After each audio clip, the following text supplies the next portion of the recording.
আসসালামু আলাইকুম। আজকে মাদ্রাসা দারুল কুরআনের জলসা ছিল, তাই বেরিয়ে পড়েছিলাম স্কুটিটা নিয়ে। সামনের চার চাকাটাতেও সব আমাদেরই লোক যাচ্ছিল। আজকে দারুণ ঠান্ডা, হাড় কেঁপে যাওয়ার মতো। আমাদের বাড়ি থেকে বেরোতে বেশ অনেকটা দেরিও হয়ে গিয়েছিল।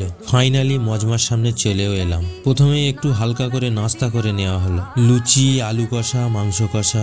হঠাৎ দেখি আমাদের মজমাতে আমাদের বারুইপুরের এমএলএ বিভাস সর্দার মহাশয় এলেন। তারপরে তিনি সুন্দর সুন্দর দু এক কথায় বক্তব্যও রাখলেন। ছোট্ট একটা বাচ্চা সুন্দর এক দুটো হাদিস পাঠ করে তার মানে ব্যাখ্যা করলো। আমার পেছনে বসে সবাই অধীর আগ্রহে অপেক্ষা করছিল। মাদ্রাসার সব ছেলেরা একসঙ্গে গ্রুপে গজল করলো। আজকে আমাদের জলসাতে যাওয়ার আসল কারণ হলো আমার ভাই হাফেজ হয়েছে, পাগড়ি পাবে। এই সুন্দর মুহূর্তটা দেখার জন্য এত দূর থেকে এত কষ্ট করে যাওয়া। এরাই হলো সেই চারজন যারা আজকের পর থেকে কুরআনের পাখি। নতুন হাফেজগুলো সুন্দর একটা গজল পাঠ করে নিল, আর এই হলো আমাদের নতুন হাফেজ সাহেব।